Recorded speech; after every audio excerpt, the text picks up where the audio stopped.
Senhoras e senhores, recebam a minha saudação. Eu me chamo Ângela Salles. Nós vamos falar sobre o Evangelho segundo o Espiritismo, capítulo 1, que trata do seguinte tema: não vim destruir a lei. Essa máxima do Cristo está aqui no primeiro capítulo e trata das três revelações, que foram a de Moisés, a do Cristo e o Espiritismo. Fala também da ciência e da religião e tem as instruções dos Espíritos. Para começar, o capítulo trata do Moisés, né? da lei mosaica. E quando esse capítulo se refere a Mateus 17, 18, não vim destruir a lei. Então, que os seguidores de Moisés não se assustassem quando da sua chegada para a aplicação da lei de Deus, da lei do amor, da lei das transformações, da lei da solidariedade, da compreensão, do perdão, né? Quando Jesus vem para uma sociedade que precisa avançar, que precisa compreender o que está fazendo aqui e melhorar suas relações consigo para com Deus e com o próximo. E Moisés, então, em se tratando disso, né, Moisés ele apresenta, né, a lei divina quando ela vem lá, quando ele recebe no Monte Sinai. E também ele resolve, então, complementar, aplicando uma lei civil disciplinar, que era estabelecida por ele mesmo, e que ele, então, fazia uma espécie de regulação das relações sociais à época. O Evangelho retrata para nós que não pensem que vim destruir a lei ou os profetas. Não vim destruir, mas dar-lhes pleno cumprimento. Então Jesus diz isso, que ele vem para cumprir e que, em verdade vos digo, o céu e a terra não passarão até que tudo que há na lei seja cumprido, até o último J ou último ponto. Mateus 5, 17, 18. E nós estávamos nos referindo à lei mosaica e à lei de Deus. O que seriam essas diferenças, né? Então nós nos reportamos aos mandamentos, né? E pensando como lei divina, né? A lei divina ela é permanente, e a lei mosaica ela tem caráter de transitoriedade. E a lei divina é invariável, né? É de todos os tempos, de todos os lugares, e tem esse caráter divino. E aí nós vamos nos reportar, né, a alguns exemplos. Os decretos de Moisés, por exemplo, eles se modificavam com o tempo, destinavam-se àquele povo, continham as pessoas pelo temor e davam a suposição de que essa seria a lei de Deus. Por exemplo, em Êxodo, lá está: olho por olho, dente por dente, mão por mão, pé por pé. Lei, decreto mosaico. Outro: o homem que adulterar com a mulher do próximo, morrerão ele e a mulher. Então, mais um decreto da lei civil mosaica. Vamos pensar na lei de Deus, que Jesus, então, e aí vamos ver aqui: amarás, pois, o Senhor teu Deus de todo o teu coração, de toda a tua alma e de todo o teu poder. Isso está em Deuterônimo. E outra: amarás a teu próximo como a ti mesmo, está em Levítico. Daí a gente está estabelecendo de modo muito singular, né, mas e muito simplório também, essas diferenças, né? esse caráter de que a lei Moisés então vem para fazer controle social também, né? Era importante naquela época. Matar até o limite, né? De amar os inimigos. Matar até o limite de amar os inimigos. E essa é uma dificuldade, era uma dificuldade, né? Porque Jesus vem justamente para dizer isso. Não matar ninguém, não é? Não só os inimigos, não matar ninguém, amar os inimigos. Então, Cristo veio para modificar isso. Ele diz também a ideia de lavar as mãos, né? Então ele fala que o que sai da boca é pior do que o que entra, né? Então as sujidades é um controle social, lógico, lavar a mão, e agora está muito em voga, é muito necessário que lavemos as mãos por conta dos vírus, etc., com o aconselhamento da ciência, é tudo isso. Mas nesse caráter de moralidade, ele vem falar que é algo que tem a ver com a questão exterior. Isso não seria pecado, mas seria uma questão de higiene, uma questão de controle social mesmo. E a lei de Deus, ela vem dar um outro sentido, e era naquele tempo adaptada para que a sociedade, na presença de Jesus, ele vem introduzir as bem-aventuranças, ele vem trazer as parábolas, vem trazer as curas, para aumentando essa conexão com o homem, não num caráter de pura obediência, mas também de reflexão.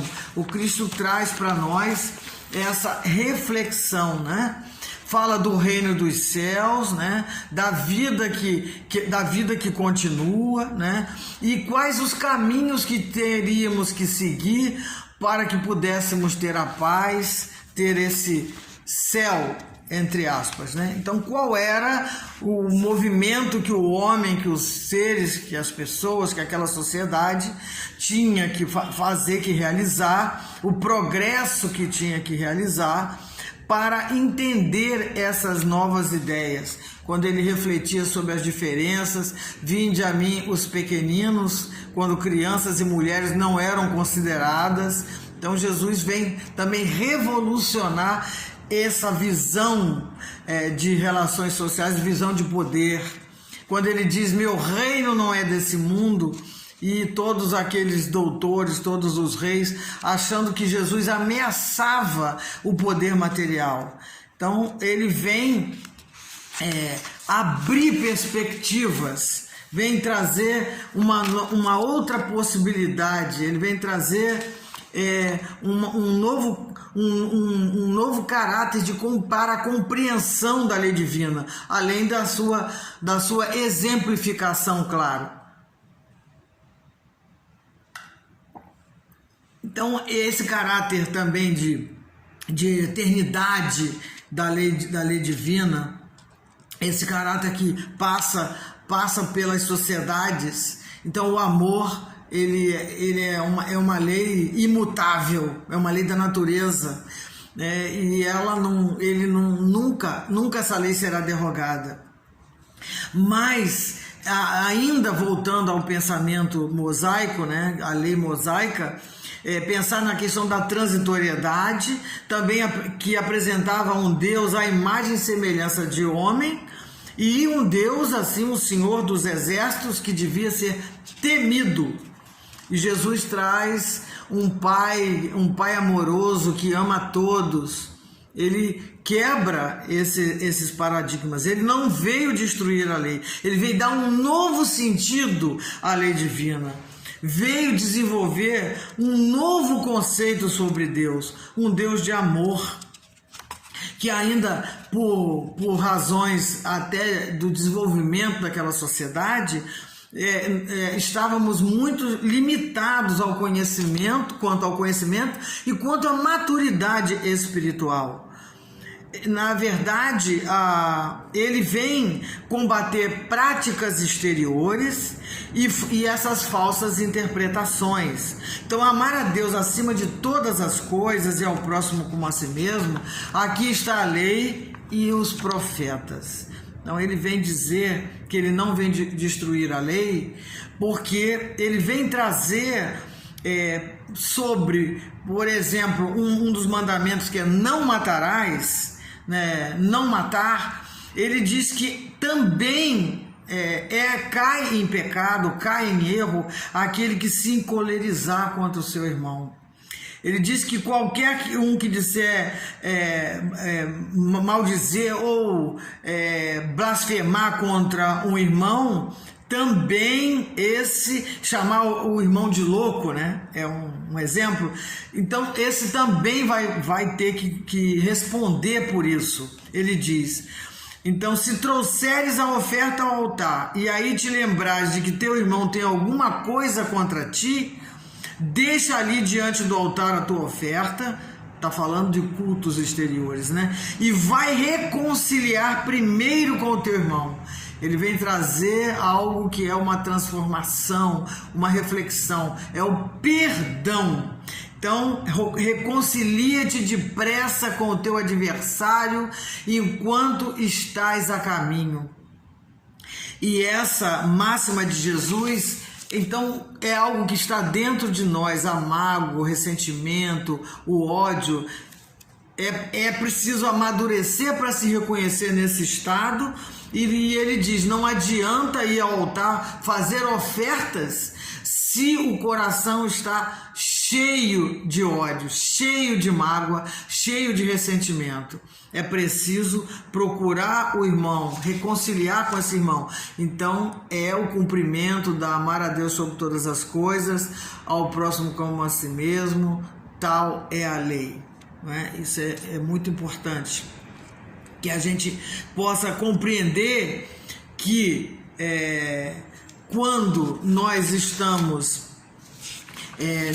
nesse processo de evolução, traz-nos a reflexão para que quem sou eu, o que eu estou sentindo, não é? Como é a minha relação com o outro, não porque alguém está me proibindo de olhar a mulher do próximo, mas algo que passa na minha alma, em meu coração. Estou com ódio do meu irmão. Eu preciso então, antes de qualquer coisa, antes de ir ao culto, antes de ir à casa espírita, antes de ir ao altar, eu preciso tratar dessa reforma, desse reencontro com a paz e com o amor e com o perdão. Hermínio de Miranda diz que ao confrontar a lei antiga com o pensamento renovador, longe de questionar a sua validade, ele a reforça. Jesus a reforça. Não é só o assassinato que ele condena ao lembrar não matarás, são também a cólera e o rancor. Ele diz mais, o Hermínio de Miranda: um olhar impuro, né? O olho por olho e o dente por dente está derrogado nesse caso, né? Porque esse olhar para o próximo, esse perdão que a gente acabou de falar, ao ir ao altar, primeiro precisa reconciliar com quem está a caminho. Ele fala também, né, que não revidar, não ao revídio. O Hermínio de Miranda ressalta isso. Em lugar do olho por olho, recomenda-se oferecer a outra face, quer dizer, olhar por um outro aspecto, sobre um outro lado, sobre a perspectiva do outro também. Como estamos nesse ambiente, como estamos nas nossas relações com o próximo, como estamos nos trabalhando o amar ao próximo. Nós não podemos mais, não estamos mais não deveríamos estar, né, a partir da vinda de Jesus, ter esse olhar de amar ao próximo e odiar o inimigo. Ele recomenda que se ame também ao inimigo. E aí tem todas as regras, né, para isso, que é perdoar. Não é trazer o inimigo para o nosso travesseiro, entender que ele só pode dar aquilo que ele deu, né? Mas não é fazer nenhum movimento, nenhum sentimento de vingança e nenhum movimento de revide e de ódio para com esse irmão. Então é uma nova forma de ver o irmão, é uma forma de praticar a lei do amor, é um olhar, né, sobre esse auto despertar que Jesus então vem reforçar, que não é para matar, mas também devemos amar o inimigo. Então ele amplia essas possibilidades. E a Joana de Ângeles diz para nós que Jesus, na verdade, não era um legislador convencional, quando vem trazer a ampliar essa visão da lei divina. Ele não é um legislador, ele veio submeter a humanidade, né, não a questão das leis vigentes apenas. Ele era portador de uma revelação que tem por base a sua essência maior, a essência sutil, o amor. Joana diz isso. E que, sendo adotado, o amor sendo adotado por todos nós, seria assim os alicerces morais para cada indivíduo e para a transformação dessa sociedade. Então aí o amor como uma revolução que Cristo traz. Jesus traz esse chamado para essa prática transformadora. Moisés então é a base desse edifício, mas as paredes, né? Ele começa com as pedras, né? E Jesus então edifica esse amor, edifica essa lei, traz para todos nós essa nova perspectiva, né, de melhor se relacionar conosco mesmo, cada um, mas com Deus e com o próximo. Então, amar a Deus é cumprir a sua lei, é respeitar as leis divinas, né? É respeitar as leis divinas e agir em sociedade em conformidade com essa lei. Se assim o fizéssemos desde a sua vinda, nós hoje seríamos uma sociedade certamente mais pacificada, mais compreensiva e já estaríamos num plano de regeneração e não de provas e expiações, como nos diz a doutrina espírita. Então, o Espiritismo, conhecida como a terceira revelação para nós espíritas, o que seria essa revelação, né? O que seria, qual é o objeto dela, né? O objeto dela, em especial, ela vem abrir as portas do mundo espiritual para nós. Ela vem nos trazer consolo e esperança. Ela vem nos dizer que os nossos amados continuam, se relacionam, podem se aproximar de nós, podem falar conosco, mas eles vêm também dizer da responsabilidade de cada ato nosso, que nós não estaremos para sempre no inferno em chamas e nem teremos céu beatífico. Ela vem abrir novas possibilidades, vem revelar a nós de que existe, né, uma relação, né, vem revelar a natureza do mundo espiritual para todos nós e essa relação com o mundo corporal, que nós sabemos que há 5 princípios basilares, que é a existência de Deus, imortalidade da alma, pluralidade dos mundos habitados, comunicabilidade dos espíritos e a reencarnação. São princípios básicos. Temos outros, lei de causa e efeito, eles vão sendo ampliados. Mas, na verdade, esses que acabamos de relatar, o que mais difere, né, de outras crenças é a reencarnação e a comunicabilidade. Mas essa comunicabilidade é que veio exatamente nos revelar.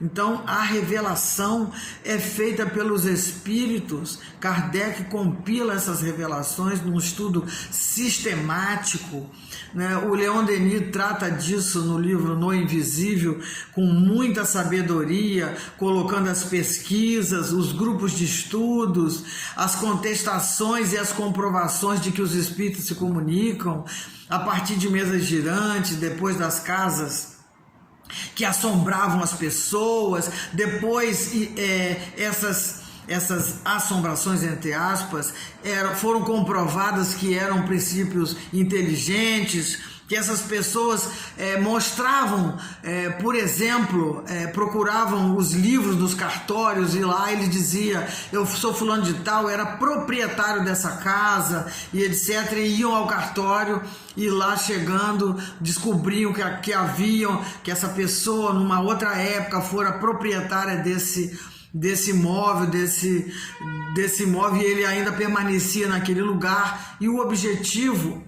nesse tempo, 1906 por aí, que foi feito esse estudo através do Leon Denis, e ele diz isso, que o objetivo de comprovar, né, eram necessárias essas pesquisas para comprovação, mas depois ele acrescenta de que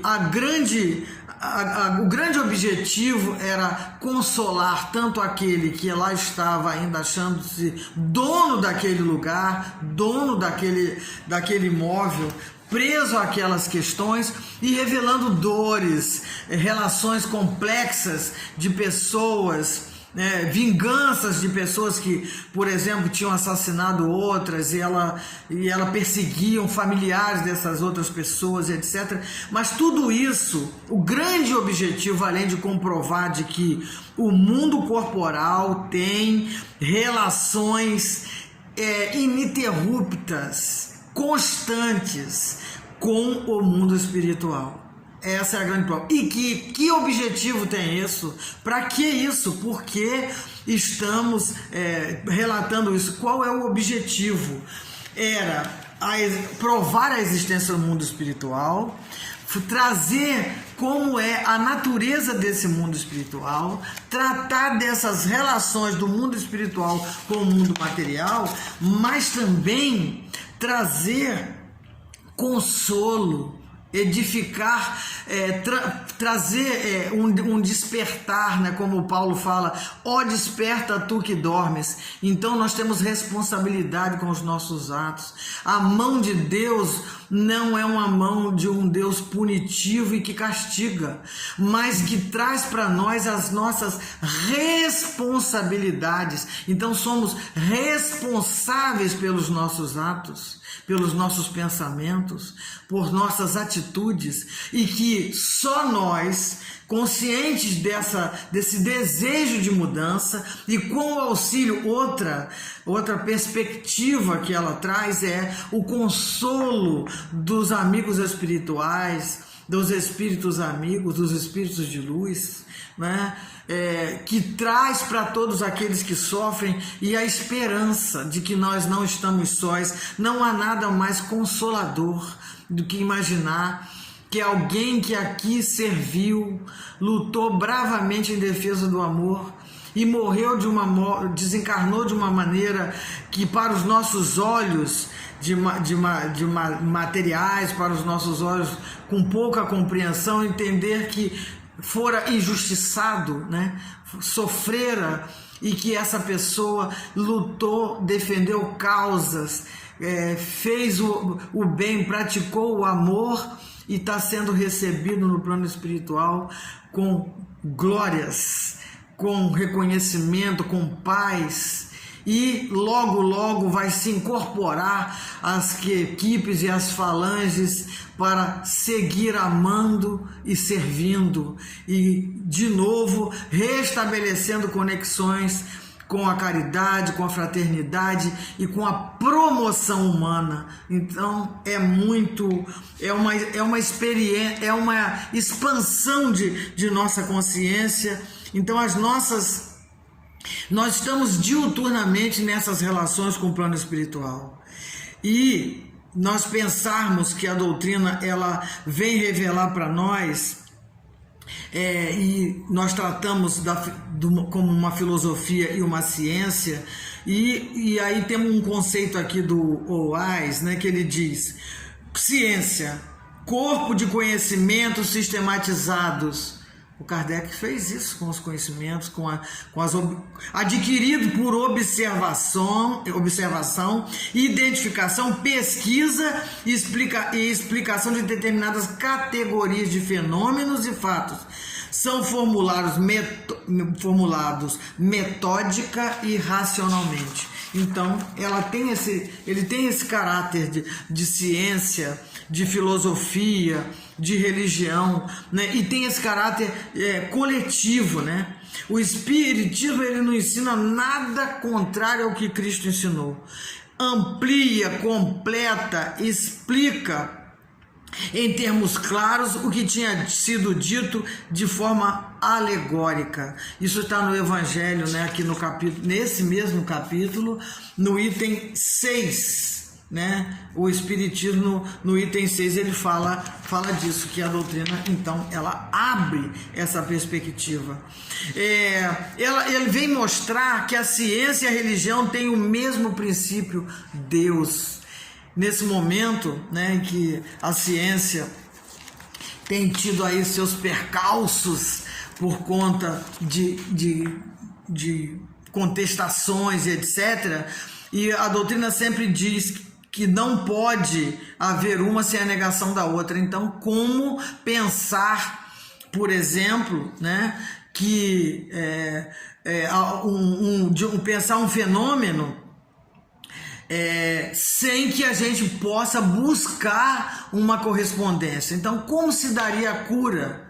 Como se dá a cura? Então, vamos pensar num princípio que é das energias, da comunicação, da sintonia. Vamos pensar no fluido cósmico universal, vamos pensar no merecimento daquele ser, mas também nas suas condições para esse trabalho. Vamos pensar no ectoplasma, vamos pensar nos remédios, na medicina que jamais será negada e que nós muitas vezes precisamos tratar do corpo e do espírito, que muitas das vezes nós tratamos o corpo, tomamos os remédios para o corpo físico, mas continuamos com um estresse muito alto, continuamos com sentimento de ódio, etc., e aquele órgão volta a adoecer.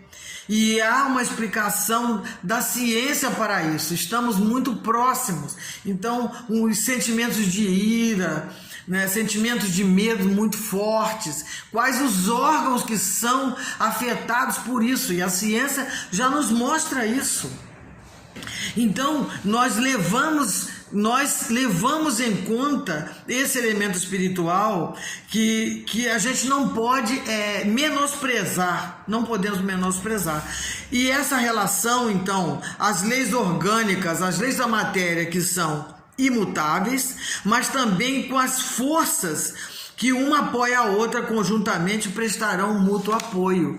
Então, vemos muitos casos dessa transformação, dessa mudança de vida, de perspectiva dessa pessoa, dessa sua transformação, desse pensamento lógico. Há um livro chamado Manual de Autocura da Luzia Matias. Eu não sei se manual é exatamente o nome, mas é de autocura da Luzia Matias, e ela mostra como ela fez o tratamento do câncer, com seguindo todos os roteiros, e ela recebeu um diagnóstico dizendo que era um caráter praticamente irreversível a doença, e ela criou um método método de autocura, fazendo todo o tratamento da ciência, mas cuidando da sua alma, do seu ser, da sua maneira de sentir, da sua maneira de ressignificou a sua vida, disciplinou seus pensamentos, tinha metodologias como acordar, como beber água, pensar nas moléculas daquela água entrando no seu corpo físico e fazendo alterações, mudando o padrão vibratório celular. Essa é uma prova bem firme dessa aliança da ciência com a religião. Como isso se deu e como se fez a cura. Não numa questão miraculosa, por assim dizer, mas um trabalho racional de transformação, de conhecimento da lei, e por se tratar de uma médica também, por se tratar de uma lei, entendendo as leis que regem o homem, o ser, essa individualidade e toda esse transitar com o plano espiritual, essa comunicabilidade com a espiritualidade e essa disciplina, esse modo de se introspectar para despertar e para se transformar. Então, transformação física, emocional desse corpo perispiritual, que é o corpo semimaterial. É um exemplo e sugiro leitura. Método de autocura. Para ainda pensar na questão das revelações, voltando, né? O Antigo Testamento, Moisés, o Novo Testamento, Jesus, a terceira revelação, o Espiritismo, conjunto dos seres do mundo espiritual que, na verdade, trouxe a revelação, né? A gente sabe que o Kardec, ele organizou, né? Mas eram pesquisas divindas e resposta para a única pergunta, respostas iguais de diversos lugares. Ele compilou pela biografia, né, e pelo grande conhecimento que ele detinha, né? Muito bem, Jesus dizendo que vem cumprir a lei, né? E nós temos Cristo como um instrumento. Jesus vem cumprir nos tempos preditos que o Cristo anunciou e preparou para as realizações de coisas divinas. Então, a doutrina nós consideramos obra do Cristo.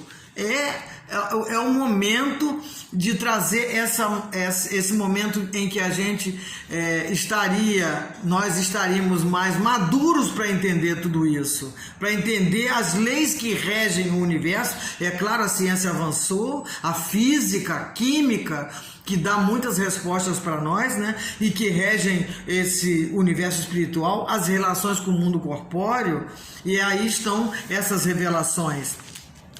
Os espíritos falam para nós que a moral ensinada por Moisés era apropriado àquele estágio em que eles se encontravam, né? Que os povos se encontravam para então se transformar. O Cristo foi o iniciador da mais pura e mais sublime moral, a moral evangélica cristã, que deve renovar o mundo, aproximar os homens e tornar-nos irmãos. Isso é muito bonito. E o Espiritismo é essa alavanca que Deus se serve para fazer com que a gente avance, para que a gente compreenda essa lei divina, para que a gente possa compreender que não matar não é somente a vida do próximo, mas é não matar as esperanças alheias, os sonhos, os planos de progresso, os direitos, como o direito e o respeito à criança, à mulher, às minorias, ao meio ambiente, direito à saúde, direito à vida. Então chegou, esse é o momento que a sociedade, a sociologia, a psicologia, a psicanálise, a ciência evoluiu de toda maneira. Então o nosso compromisso é com o não matarás, mas é esse compromisso com as esperanças. Estamos numa fase, num comprometimento que a lei que nós possamos nos dar as mãos aos outros, que possamos nos amar, nos respeitar. É tempo de solidariedade, é tempo de chamado para a solidariedade, porque vamos entrar na regeneração. É preciso fazer esse movimento. Nesse momento nós precisamos ser gratos a todos aqueles que trabalham pela ciência para descobrir as vacinas, por todos aqueles que estão nos hospitais, por todos que estão estendendo sua mão, trabalhando diuturnamente pela vida das pessoas, por gestos incríveis que sempre estamos vendo, nossas preces por todos que sofrem, por todos que partiram para a vida espiritual, pelos familiares que ficam, pelos que estão desabrigados, desassistidos, rogar misericórdia, mas também pensar que essas esperanças, esses planos, esses sonhos e essa vida e a saúde e esses direitos, que possamos estar lado a lado com todos esses que clamam, que lutam por esses direitos. É nosso dever nessa sociedade. Nós temos esse compromisso. Os ensinos de Jesus fala em amar a Deus sobre todas as coisas e ao próximo, e nós estamos sendo chamados para esse amor, estamos sendo chamados para a solidariedade, para essa compreensão, para o atendimento a esses direitos. Quantos sem trabalho, quantos abandonados, quantos caídos, quantos degradados, temos todos compromisso com a promoção humana. Está dito na Gênese. A Gênese diz para nós que o homem avançou em ciência, avançou em tecnologia, mas ainda engatinha em amor.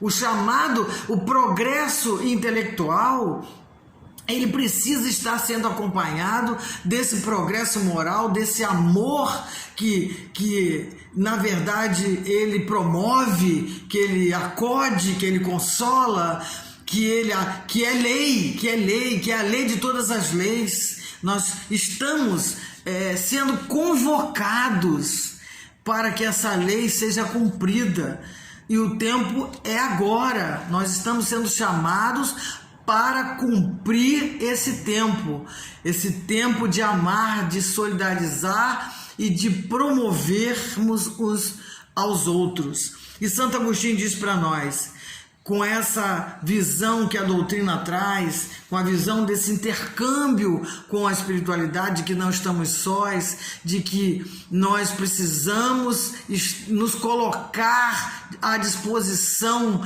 de Deus, de Jesus, da espiritualidade amiga, para servir, amar e progredir. E quando a doutrina revela para nós o mundo espiritual, aí o Santo Agostinho diz assim: estou convencido de que minha mãe voltará a me visitar e me dar conselhos, revelando o que nos espera em nossa vida futura.